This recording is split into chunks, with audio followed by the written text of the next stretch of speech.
सीधे पता चलता है कि जो 3 फेज इलेक्शन के हुए हैं उसमें बीजेपी बुरी तरह से हार रही है और उनका ये जो कम्युनल टेंशन, हिंदू मुसलमान, मंगलसूत्र, आपकी भैंस ले जाएंगे, वो बातें लोगों में नहीं चल रही हैं। लोगों में चल रहा है 30 लाख नौकरियां जो कांग्रेस प्रॉमिस करी है, लोगों में चल रहा है 50% औरतों को रिजर्वेशन, लोगों में चल रहा है फार्मर्स को MSP देंगे, लोगों में चल रहा है 450 का सिलेंडर मिलेगा।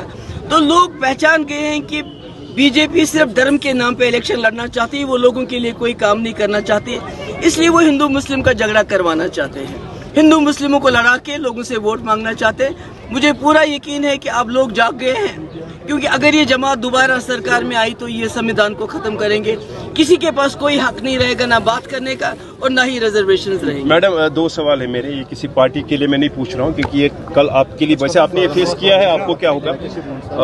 अभी जो डिफरेंट रैलीज हो रही है, नेशनल कॉन्फ्रेंस, PDP पार्टियां कर रही है, लेकिन पुलिस की तरफ से, सोपोर पुलिस की तरफ से नोटिस नेशनल कॉन्फ्रेंस को गई है, आज के बाद वो 18 तारीख तक कोई कैंपेन नहीं कर सकते ड्यू टू सिक्योरिटी रीजन, जबकि 20 तारीख आखिरी है।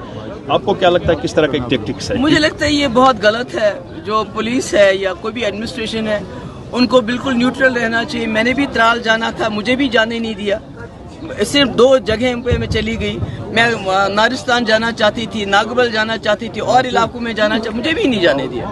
तो ये जो पुलिस का जो एटीट्यूड है, जो यहाँ नॉर्थ कश्मीर में है या साउथ कश्मीर में या सेंट्रल कश्मीर में है, जो प्रॉक्सी पार्टीज हैं बीजेपी की, उनको सपोर्ट करने के लिए वो जो हम जैसी जमातें, चाहे हम हैं या नेशनल कॉन्फ्रेंस है, हमारी मूवमेंट को कर्टेल कर रही है, which is against the rules of Election Commission of India. One more, जो जब इलेक्शन यहाँ स्टार्ट हुआ था उससे पहले यहाँ हालात नॉर्मल थे, कहने के लिए कि कुछ वायलेंसेस नहीं हो रही थी, लेकिन जब से इलेक्शंस कैंपेन्स हुई थी आपकी तरफ से, बाकी एनकाउंटर्स काफी बड़े हैं, राजौरी, पुंछ, अनंतनाग, यहाँ कुलगाम में भी।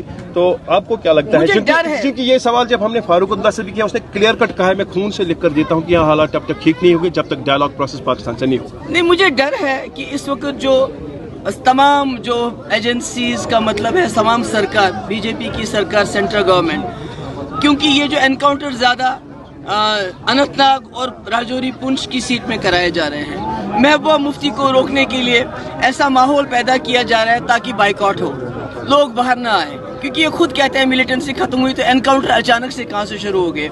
इनकी कोशिश है किसी तरीके से महबूबा मुफ्ती को पार्लियामेंट में जाने से रोका जाए, और इस किस्म के हादसात इस वक्त जो हो रहे हैं, इस पे सब लोगों की शक की उंगली उठती है। पुंछ में जो अटैक हुआ था उस पे कांग्रेस के जो पंजाब के पूर्व मुख्यमंत्री है, उन्होंने कहा कि स्टंटबाजी है। देखिए, जो पुंछ में अटैक हुआ बहुत बुरा हुआ, हम उसको कंडेम करते हैं, मगर उसके बाद जो वहाँ पकड़ दकड़ चालू हो गई है, हमारा 70 साल का ब्लॉक प्रेसिडेंट जो अजीम मलिक साहब है, उसको बंद करके रखा है। इसी तरह कोई दर्जनों लोग, कोई 30-40 लोगों को बंद कर दिया है। और मुझे डर है कहीं जो टोपी पीर में हादसा हुआ था, टॉर्चर से लोगों को मार दिया गया था, कहीं खुदा ना खास्ता इस किस्म का हादसा ना हो।